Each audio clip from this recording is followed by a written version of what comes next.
Good evening, everyone. Thanks very much for being here today to listen to our presentation. We're Team TimeFlies, and each four of us had unique reasons for participating in the course, and together we bring very complementary skill sets. Altogether, we have operations, research expertise, military experience, computer science expertise, and experience in business and public policy. We conducted 132 interviews across several groups. 88 of those were with military beneficiaries, which means that almost 70% of our interviews came from the end user. At the beginning, our hypothesis was that information security was the main problem facing schedulers, and that aircrew wanted to be able to input their information from anywhere, but information security was getting in the way. We got feedback from the teaching team that we were jumping to conclusions rather quickly without first conducting customer discovery and really understanding the problem.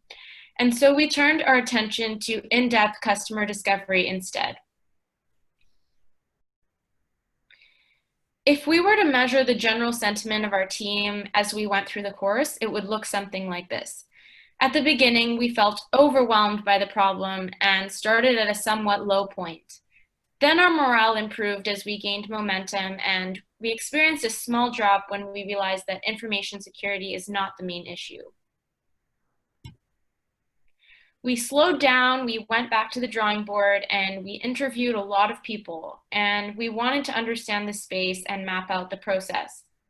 Once we broke down the problem into smaller pieces, we realized that interoperability among different scheduling systems was the most important. And in fact, some interviewees characterized it as 80% of the scheduling problem. We were on a clear path forward and we had an aha moment. We realized that if we developed a solution that would allow schedulers to consider information from multiple different sources on the same screen, it could be a great help for them. We ended week 3 on a high note, feeling like we were we ended week 3 on a high note, feeling like we were really developing an understanding of the problem. Awesome. And then after we felt like we had a good understanding of the problem, we went back and we looked at our scheduling diagram and thought, okay, that right side, the AI side, might be a bit tough to do that right now. But the left side, making systems interoperable, that's something we could whip together really quickly. And that's what we did. In a couple days, we took inputs from the different systems that weren't currently talking to each other and built our first MVP, which is basically a simple web app that takes these disparate parts of information and puts them all on one screen for a scheduler to use. And this was awesome. And we thought, or at least we thought, that we had solved the scheduler problem and we were super happy and high on the morale map. And reflecting this in our mission model canvas, we had addressed the first 2 parts of our updated value propositions, which was the ability to align information and allow schedulers to schedule faster. And now that we have this insight and this super early stage MVP, we start to explore potential dual use applications and look at people in the commercial sector and see how we could scale our solution. We talked to people at Delta, JetBlue, FedEx, and we found that a similar problem that existed in the military also existed in commercial aviation. And this was awesome news. And then our morale map jumped a little bit higher and we thought, maybe we're onto something here.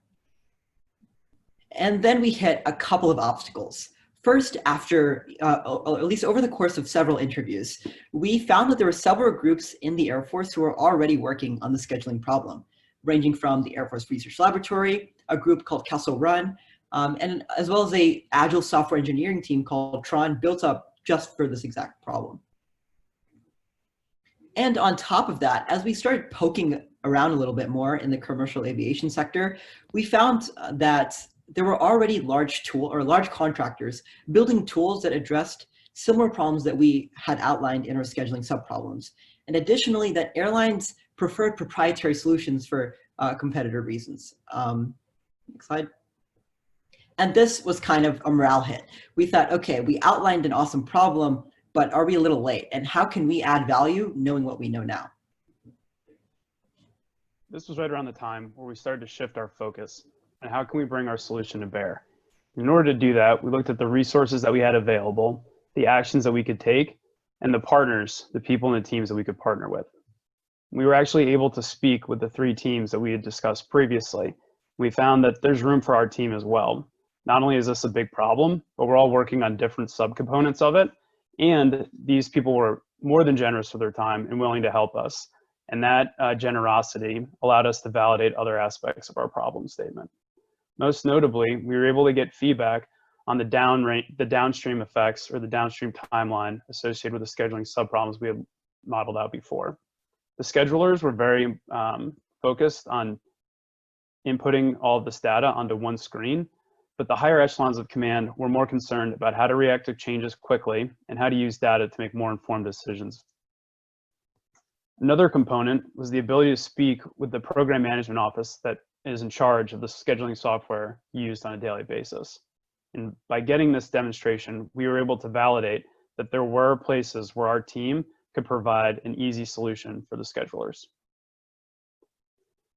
Our conversations also took us to people that lead in the finance and strategy on the private sector, as well as the innovation side of the government and the Air Force.